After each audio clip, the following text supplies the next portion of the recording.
more credit card delinquencies now than 2008, the financial crisis. Now, hold up. Let me say something right quick. Talk to my people in the chat. Let me ask y'all a question. Me and Jose had a debate. Earlier. When I tell you the financial crisis, what year do you think of? Let me see that in the chat right quick. When I tell you the financial crisis, what year do you think of? What they saying, Jose? 08. All right. That's what I say. Jose tells me, well, which crisis wasn't a financial crisis? So he says, what was the Great Depression? I say, no, Jose. I said, every situation has a name. You got the financial crisis. You got the dot-com bubble. You feel me? I say you got the financial crisis. You got the dot-com bubble. You got the Great Depression. So Jose says, well, what the hell was the Great Depression? Wasn't that a financial crisis? Now, I said, not really, Jose. Now, I understood what he's saying. But what I'm saying is, in 2008, the banks collapsed. In the Great Depression, the world collapsed.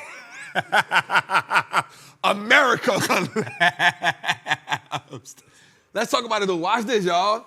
So, year-over-year banks, year-over-year charge, credit card delinquencies have all been reported. Watch this. This is the highest level we've been in since 1991, y'all. Even 2008 wasn't this high. And we got to show y'all the graphic so y'all can see it. This is not the time, y'all. If you ain't, I'm going to be real with y'all. And so watch this. Here's the thing that gets me, and I get it, right? Why do we always wait till crisis to learn about money? Why we always wait till crisis to learn about money? Why we always wait until a crisis to learn that we got to do better? If anybody in this generation right now, if you ain't learned from the pandemic that you need to start learning about money, this is a rude awakening, y'all. More people got to lose jobs. That's what capitalism does, right? We in America. Racism gonna always be here and capitalism ain't going nowhere. Stop looking for what's fair and just start playing the game, right? Racism ain't going nowhere. Capitalism ain't going nowhere. The government ain't gonna never do what you want them to do. Jobs ain't gonna never pay you what you want them to pay you. So if you allow them to feed you, you get them permission to starve you. So your overall goal is to change your financial algorithm. You got to change it. Because you ain't going to be able to change nothing in the broader sense. Why are we waiting until crisis to learn about money? The goal is to learn about money before there's a crisis. So in time of a crisis, you know exactly what to do and you're not guessing what to do. Okay, prime example. You get on the airplane. First thing they do, click all the things. Click, click, click, click, click, click, click, click, click, click, click, click, click. They do a what? Systems check. The next thing they do is they come on a loudspeaker and they tell you, listen, in case of emergency, there's 6 exits on this airplane. First, your air mask come down. Don't try to save nobody else. Save yourself first. And once you save yourself first, then if you got time, save somebody else. There's a reason why they tell you that, because in crisis, they want to say we've already given you the blueprint. So when the crisis comes, when the thing drop down, you're not saying what to do with this thing. When a crisis comes, you already buckled up. You ain't going to tell you, hey, when you see the buckle on the light on, that means buckle down. So that way, if the plane goes in crisis mode, and the thing come on, you not saying, what that mean? When the air things drop, you ain't saying, you ain't trying to strap that up like a seatbelt. And it also says, in case of a water crash, there's such and such. So now they put you in a situation where these are the two types of things that can happen in this airplane. If either one of these things happen, here's the prerequisites that you know how to do. Here's the blueprint. We laid it out for you. Now, if there's a user error, that don't got nothing to do with me. It got something to do with you. The problem is, in crisis, not only do we not know how to do, now we completely doing user error, but nobody can save you in a crisis because everybody trying to save themselves. Nobody can save you in a crisis because everybody focusing on themselves. So what that mean? Trap, nope, I can't loan you $1,000. Nope, I can't loan you $500. It's crisis time. I got to make sure me and mine good.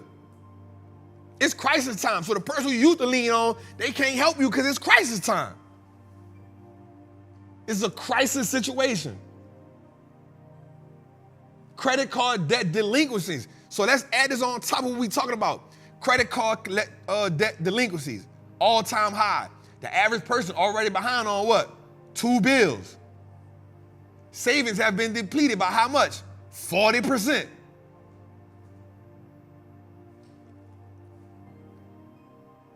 Banks are doing what? Increasing rates at which it costs for you to loan money.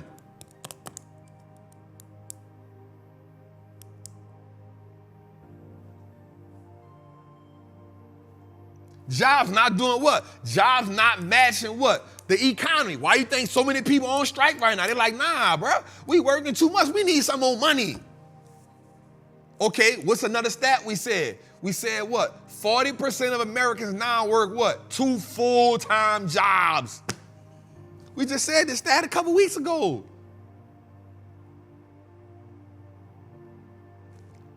Crisis. The writing on the wall.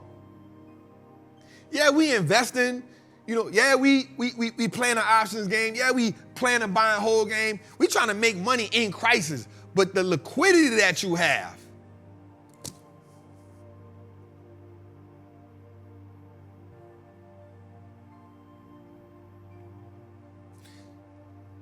crisis mode, nobody can save you but you. If you're not spending money on an asset, if you're not spending money on some information, I'm going to just keep it all the way 100 with you, fam. Man, hold that bread.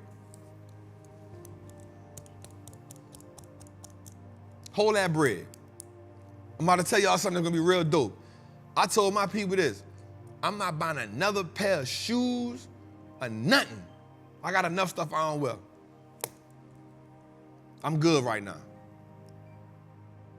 You know why? LVMH worth billions. Nike, Phil Knight, billions. All them people we be going to spend money with, I'm not the one to talk to you about doing it. But guess what? They worth billions. Crisis mode. Put yourself in a situation. Give yourself the opportunity to win this game. Give yourself the opportunity to be in position. I ain't saying don't buy it at all. I'm saying wait till we get out of this. What's good, trappers, man? It's your boy, the Wall Street Trapper. Right now, I want to invite you to an amazing experience full of value. That is my community, Trappers Anonymous. It's 100% the greatest fundamental investing community on the market. Listen, your portfolio should be a masterpiece. And the only way we get you there is if we help you to learn how to invest with confidence. Now listen, I get it. Like you don't know a lot about stocks, or maybe you've heard people say how much money they lost in stocks, but I can guarantee you, one, because they weren't in the community, and two, they lack the information. Our goal in Trappers Anonymous is to help you, really to hold your hand on the journey to becoming a confident investor, learning how to navigate through the different events that the stock market goes through to take you from panic to encouragement. There's no better time than now. This is an opportunity only for those who are willing to be on the journey. So listen, man, click the link below. Come join me in Trappers Anonymous, man. I will see you in one of our many classes, whether it's Moat Monday, whether it's the 2-hour class we do on Sunday, or whether it's just a book club, everything is geared toward making you a better investor so you can triple your net worth and turn your last name to an asset. It's your boy, Wall Street Trapper. See you in the trap. When selling powder goes wrong, man. Listen, man, when selling powder goes completely wrong, Johnson & Johnson, a $365 billion company, $400 billion company, is considering bankrupt for the third time, B. The third time. The third time they said considering bankruptcy. But B, why are they considering bankruptcy, B? Well, let's talk about it. They're considering bankruptcy because as of right now, they've already caused $583 million in damages. They have a $2.8 billion lawsuit that they gotta pay out. They gotta pay out. They've already paid 500 and something million. They're like, bro, we tired of paying. So they're gonna try to file bankruptcy this third time. The bankruptcy gonna allow them to do what? What the bankruptcy gonna allow them to do? Not pay. Bankruptcy gonna allow them to not pay. They're just trying to use the game. Bankruptcy, they won't file bankruptcy. They're like, we're not paying another $2.8 billion, and 50,000 more claims is out there. They're trying to stop the bleeding. From when they intentionally gave people cancer.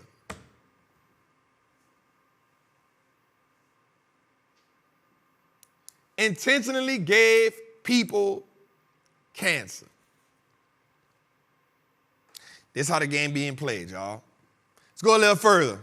Listen, AMD slanging $2 billion in AI chips. Listen, I love to see this. So at the end of the bell today, this was big for us, right? This was big for us. So at the end of the bell, we saw AMD report earnings. Now, we know that AMD is the second biggest player in the game. So they reported they beat earnings. They beat earnings by 70 cents, expected 68 cents.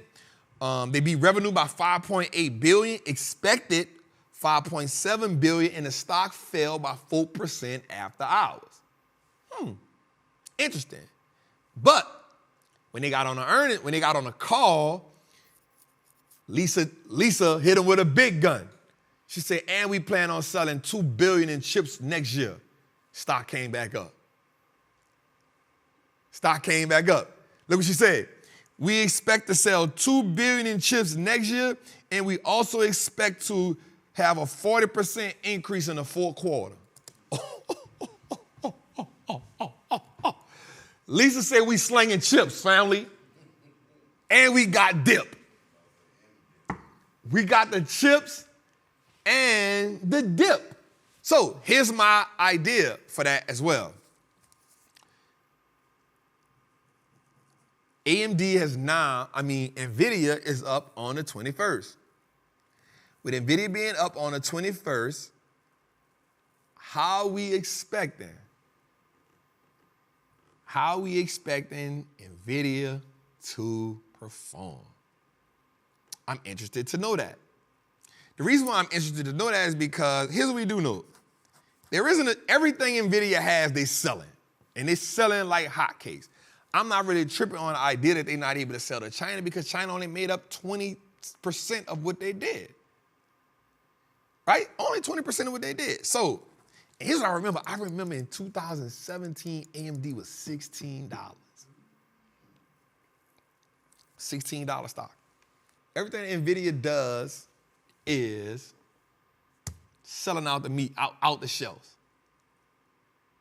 Right? Out the shelves. So I'm interested to see the stock hit $397 a day.